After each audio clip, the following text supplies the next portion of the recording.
নমস্কার, আপনারা দেখছেন বাংলার মুখ নিউজ। বাংলার মুখ নিউজে আপনাকে স্বাগত জানাই। নিত্য নতুন খবর পেতে চোখ রাখুন আমাদের এই ছোট্ট ইউটিউব চ্যানেলে। ভালো লাগলে সাবস্ক্রাইব করবেন, লাইক করবেন ও শেয়ার করতে ভুলবেন না। আপনার এলাকার সমস্যার সমাধানমূলক খবর জানাতে আমাদের হোয়াটসঅ্যাপ করুন। আপনাদের সমস্যা সমাধানের জন্য খবর আকারে জনগণ ও প্রশাসনের উচ্চপদস্থ কর্মকর্তাদের পৌঁছে দেওয়ার জন্য খবর আকারে প্রকাশ করব আমরা। তাই আমাদের সাথে থাকুন।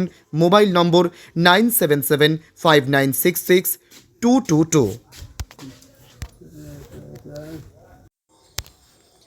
সম্প্রতি বেশ কিছুদিন আগে মা কালীর মূর্তির মস্তক ছেদ ও মাথা কাটা মা কালীর মূর্তি প্রিজন ভ্যানে ওঠানোর প্রতিবাদে ও বাংলার মাটিতে সনাতনীদের ধর্মীয় বিশ্বাসের ওপর প্রতিদিন বর্বর আঘাতের প্রতিবাদে মথুরাপুর বিজেপির সাংগঠনিক নেতাকর্মীদের ডাকে কাকদ্বীপ বাসন্তী ময়দান থেকে কাকদ্বীপ বাসস্ট্যান্ড পর্যন্ত প্রতিবাদ মিছিলে উপস্থিত কেন্দ্রীয় মন্ত্রী ডক্টর সুকান্ত মজুমদার। রবিবার এই প্রতিবাদ মিছিলে কয়েক হাজার বিজেপি সমর্থকেরা উপস্থিত থেকে রাস্তায় মিছিল করেন। এমন ঘটনার তীব্র প্রতিবাদ জানিয়ে কি বললেন সুকান্ত মজুমদার শুনব। বাংলার মুখ নিউজ, কাকদ্বীপ।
চ্যানেলে নতুন হয়ে থাকলে চ্যানেলটি সাবস্ক্রাইব করুন, লাইক করুন, শেয়ার করুন। আপনার একটি লাইক, একটি শেয়ার আমাদের নিত্য নতুন খবর পরিবেশন করতে উৎসাহ প্রদান করে। তাই মনোযোগ সহকারে সম্পূর্ণ ভিডিওটি দেখুন। নিত্য নতুন খবর পেতে আমাদের ছোট্ট এই ইউটিউব চ্যানেলে নজর রাখুন, সঙ্গে থাকুন। আমাদের দর্শকদের জন্য আগামীতে খুব শীঘ্রই আমরা নিয়ে আসতে চলেছি বিভিন্ন বিষয় নিয়ে লাইভ প্রোগ্রাম। এই প্রোগ্রামের নোটিফিকেশন পেতে আমাদের চ্যানেল সাবস্ক্রাইব করার পরে বেল আইকনটি বাজিয়ে দেবেন। তাহলে আমাদের নোটিফিকেশন আপনার ফোনে সবার আগে চলে যাবে।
শনিবার রাতের অন্ধকারে সোনারপুরের রাজপুরে কেন্দ্রীয় শুল্ক আধিকারিক প্রদীপ কুমারের আবাসনে ঢুকে মাথা ফাটিয়ে দেয় তৃণমূলের একদল সন্ত্রাসী। এমনটাই গুরুতর অভিযোগ করলেন বিরোধী দলনেতা শুভেন্দু অধিকারী। ঘটনার বিবরণে সংবাদ মাধ্যমে জানান যে রাস্তায় একটি অটো চালকের সঙ্গে বচসা হওয়ায় পরে ওই অটো চালক প্রায় 100 লোককে জড়ো করে আবাসনের ভেতরে হামলা চালায়। আধিকারিকের ফ্ল্যাটের ভেতর ঢুকে ওনাকে মারধর করে তারা। ওনার ঘরের আসবাবপত্র ভাঙচুর করা হয়। আজ রাজপুরে কেন্দ্রীয় শুল্ক আধিকারিক প্রদীপ কুমারের বাসভবনে ওনার সাথে সাক্ষাৎ করে ওনার স্বাস্থ্যের খোঁজ নিলাম। উনি গতকালের ঘটনার কথা সবিস্তারে আমাদের জানালেন। ওনার পরিবার সহ আবাসনের বাসিন্দারা অত্যন্ত আতঙ্কে রয়েছেন। রাজ্য পুলিশের বিরুদ্ধে ক্ষোভ প্রকাশ করে তিনি বলেন যে রাত 9টায় পুলিশকে বহুবার ফোন করলেও তারা বিসর্জনের কাজে ব্যস্ত আছে বলে বিষয়টা এড়িয়ে যায়। হামলাকারীরা সকলে সক্রিয় তৃণমূল কর্মী এবং ওই অটো চালক সোনারপুর উত্তর বিধানসভার বিধায়িকা ফেরদৌসী বেগমের স্বামী নজরুল আলীর অত্যন্ত ঘনিষ্ঠ। তাই মমতা পুলিশের হামলার সময় আসতে এত গড়িমসি করছে। এই ঘটনার সাথে জড়িয়ে থাকা সকলকে গ্রেপ্তারের দাবি তোলেন বিরোধী দলনেতা শুভেন্দু অধিকারী। বাংলার মুখ নিউজের প্রতিবেদন, রাজপুর। चैनल लोग किया, गेट लोग किया, सब उसके पीछे अलमीरा लगा खड़ा किया कि ताकि अंदर लोग ना घुसे, क्योंकि जितना जोर से आवाज आ रहा था लग रहा था कि मतलब बहुत आदमी ऊपर आ रहा है, अगर मारेगा तो कुछ भी कर सकता है, बचना मुश्किल है। वो लोग बाहर में चैनल लगा था, चैनल पूरा उखाड़ दिया, गेट पूरा तोड़ दिया, अलमीरा तोड़ ताड़ के सब ऊपर चढ़ते हुए सबका रिकॉर्ड है। 53 लोग उसमें ऊपर में चढ़ा था मारने के लिए। तो मेरे रूम में पुलिस को फोन करने का बाद भी नहीं आया। पुलिस को मैंने जैसे ही सोसाइटी में घुसा था, मैं तब से 100 नंबर मिलाया, फिर सोनारपुर कंट्रोल रूम में मिलाया, थाने में मिलाया। सब तो आपका काम आप कर दिया। लगातार फोन कर रहा था। सोसाइटी वाले ने जो उठाया था 7 मिनट, 3 मिनट बात हो रहा है, 7 मिनट बात हो रहा है। मैं बोल रहा भाई ऐसा हो गया है, आप आ जाइए। हम हमारे पास फोर्स नहीं है, हम देख रहे हैं, हम लोग विसर्जन में बिजी है। हाउसिंग से थाना का दूर कितना है? मैक्सिमम होगा 4-5 किलोमीटर, इससे ज्यादा नहीं होगा। 10 मिनट का दूर मैक्सिमम, ज्यादा इससे ज्यादा नहीं होगा। मेडिकल रिपोर्ट है, नेचर ऑफ इंजरी, वो तो डॉक्टर ने भी मना कर दी। কমপ্লিটলি সিসিটিভি ফুটেজ যেটা দেখেছি এটা মব লিঞ্চিং। এন্টায়ার ফ্যামিলিকে মেরে ফেলার জন্য এসেছিল। বাইরে 200 জন জমায়েত ছিল, ভিতরে ঢুকেছে 53 জন, 53। Not only that very culprit Azizul গেছি। ভাবা যায়, এটা কখনো ভাবা যায় না। এটা যে ঘটতে পারে কোন সহনাগরিকের সঙ্গে, বাদ দেন এরা সেন্ট্রাল গভর্নমেন্টের খুব রেসপন্সিবল পোস্টে কাজ করেন, they are educated people, they are very discipline organization, সেটা তো সেপারেট থিং। সাধারণ নাগরিকের ক্ষেত্রেও এটা হতে পারে না। এইভাবে 200 জন হাউসিংকে ঘেরাই করেছে, 53 জন ঢুকেছে একসঙ্গে। It's mob lynching. এই আজিজুল পুড়িয়ে মেরে দিত গোটা বাচ্চাটাকে, স্ত্রীকে আর ওকে প্রদীপজিকে। আর হেডে ইঞ্জুরি কারা করে? হেডে ইঞ্জুরি কি ভালোবাসার ধাক্কাধাক্কি নাকি? মেরে ফেলার জন্য। ডাক্তার বলছে আপনি পালান এখান থেকে, রক্ত মুছে আসুন। ডাক্তার অলসো প্যানিক, টেরারাইজ, দে আর টেরারিস্ট। এই আজিজুলরা এত সাহস পাচ্ছে কোত্থেকে শুভেন্দুদা? আরে not only mister Gazi, 53 people ঢুকেছে, 53টাকে অ্যারেস্ট করতে হবে। আজিজুল গাজী এবং মেডিকেল রিপোর্ট আমি পড়েছি, নট স্যাটিসফাইড। কাট ইঞ্জুরি বলে ছেড়ে দিয়েছে ডাক্তার। এটা ভয়ে, ডাক্তারকে দোষ দিচ্ছি না। পুলিশ আমরা কল্যাণী এইমসে নিয়ে যাচ্ছি for better treatment and CT scan এবং যা যা মেডিকেল রিপোর্ট ফর্মালিটিজের জন্য। আমি কমিশনারের সঙ্গে ওভার টেলিফোন কথা বলেছি। উনি কালকে ওনার মিসেস অসুস্থতার জন্য আজকে স্টেশনে নেই, কালকে ওনাদের ডেকেছেন। ডিপার্টমেন্ট অলসো ওনাকে সাপোর্ট দেবে। আমরা ওনার এগেনস্ট একটা ফলস কেস হয়েছে, সেটা নিয়েও আমরা এএসজি অ্যাডিশনাল ডেপুটি এএসজির সঙ্গে আমরা কথা বলেছি। আর ফাইনালি ওনার মিসেসকে ধাক্কাধাক্কি করা হয়েছে, মলেস্টেশন করা হয়েছে, বাচ্চাকে করা হয়েছে, সেটা নিয়েও সেপারেট এফআইআর করার জন্য আমি সাজেস্ট করেছি ওনাদেরকে। এবং ওনারা সেই মতো ডিসকাশন নেবেন। ওনার সব কলিগরা এসেছেন, ওনাদের যে অ্যাসোসিয়েশন আছে তারা এগিয়ে এসেছেন। কিন্তু পুলিশেরও আরো প্রোঅ্যাক্টিভ হওয়া উচিত ছিল। It's a not a political issue, এটা কমপ্লিটলি একটা ল অ্যান্ড অর্ডার ইস্যু। এটা ক্রিমিনালদের কাজ। এই ক্রিমিনাল সেই যে যারই পরিচিত হোক না কেন, ক্রিমিনাল মিন্স ক্রিমিনাল। এবং এরা দেশের সার্ভেন্ট, মানে খুব সিনসিয়ার ভারতের সেবক। এদেরকে প্রোটেক্ট করার দায়িত্ব আমাদের। আর পশ্চিমবঙ্গ সব সময় অতিথিকে নারায়ণ ভাবে। আজকে এরা যদি মনে করে যে আমরা বেঙ্গলে কাজ করব না, নিজে তো মারা যেতই, সঙ্গে স্ত্রী এবং পুত্রকে নিয়েই মারা যেত হতো।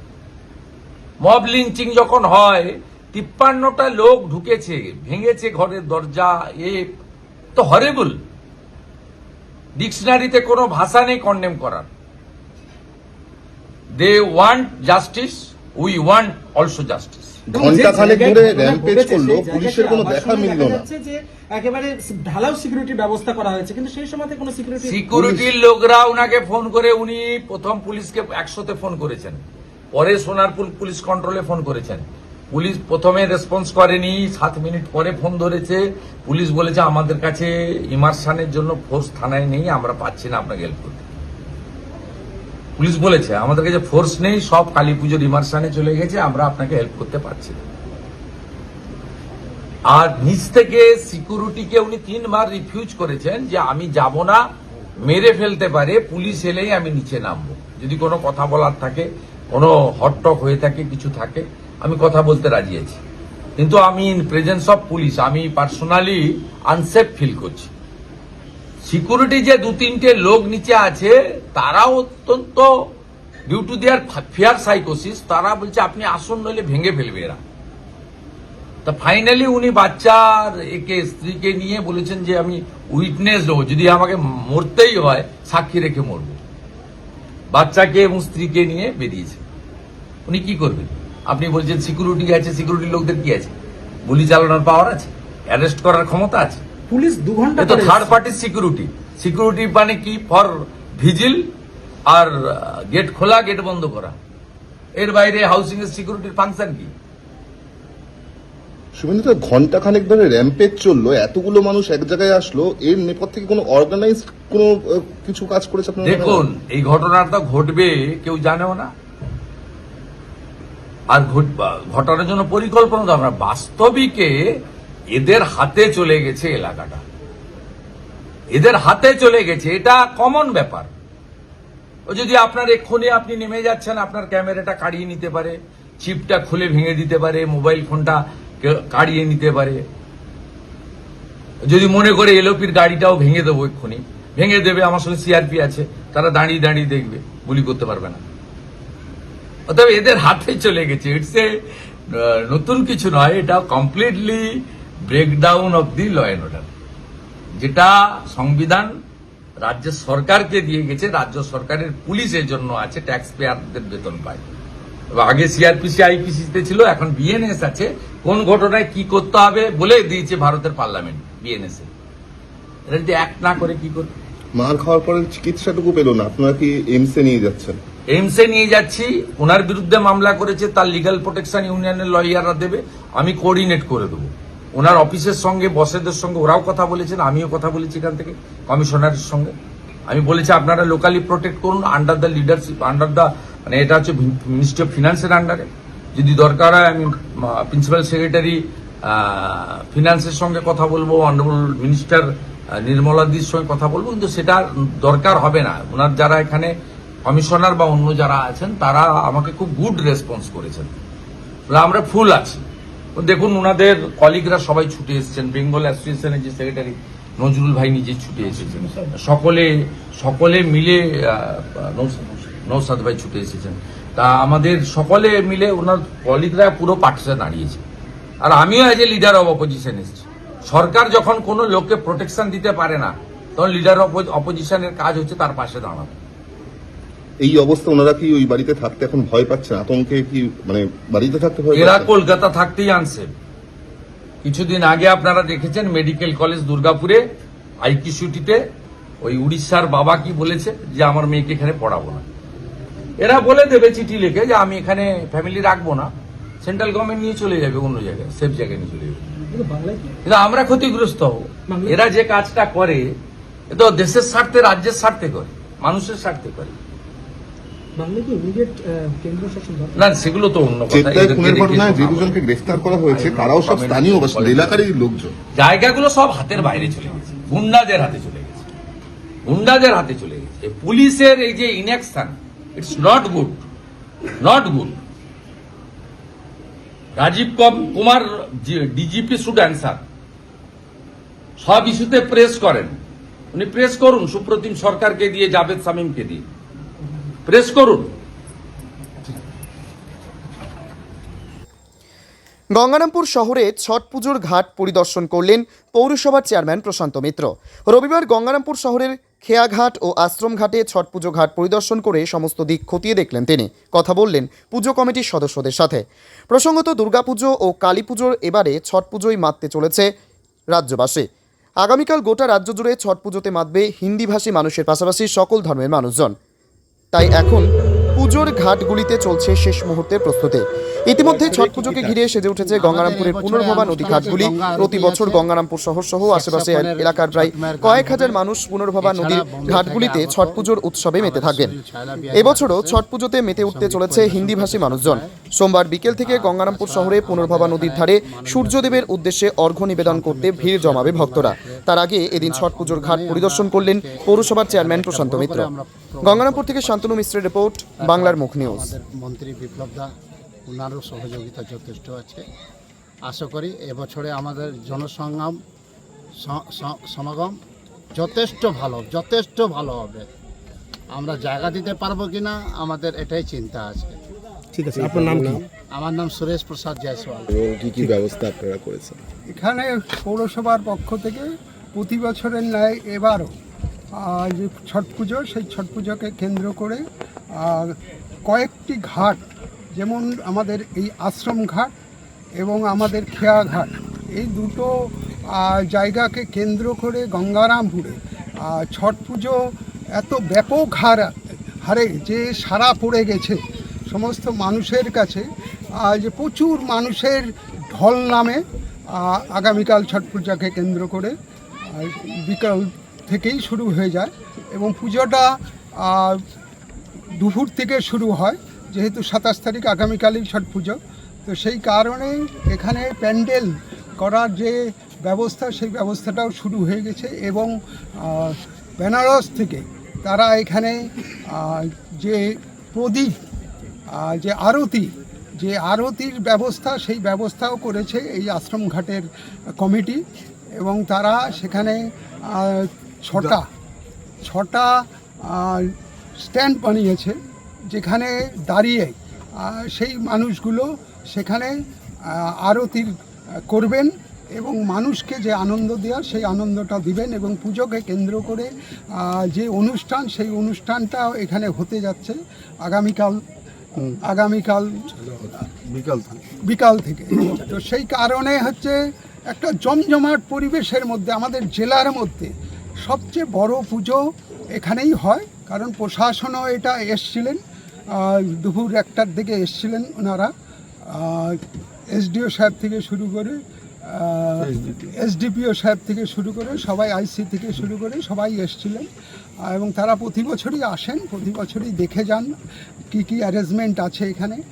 আর সেই কারণে সমস্ত ধরনের পৌরসভার পক্ষ থেকে আমরা অ্যারেঞ্জমেন্টের ব্যবস্থা করে দিই, এবং ঘাটটাকেও সুন্দরভাবে আমরা পরিষ্কার পরিচ্ছন্ন করার যে ব্যবস্থা সেই ব্যবস্থাটা আমরা করে দিই।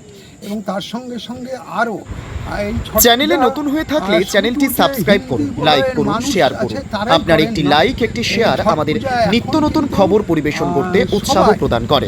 তাই মনোযোগ সহকারে সম্পূর্ণ ভিডিওটি দেখুন। নিত্য নতুন খবর পেতে আমাদের ছোট্ট এই ইউটিউব চ্যানেলে নজর রাখুন, সঙ্গে থাকুন। আমাদের দর্শকদের জন্য আগামীতে খুব শীঘ্রই আমরা নিয়ে আসতে চলেছি বিভিন্ন বিষয় নিয়ে লাইভ প্রোগ্রাম। এই প্রোগ্রামের নোটিফিকেশন পেতে আমাদের চ্যানেল সাবস্ক্রাইব করার পরে বেল আইকনটি বাজিয়ে দেবেন, তাহলে আমাদের নোটিফিকেশন আপনার ফোনে সবার আগে চলে যাবে। মানুষ সেই পুজোকে কেন্দ্র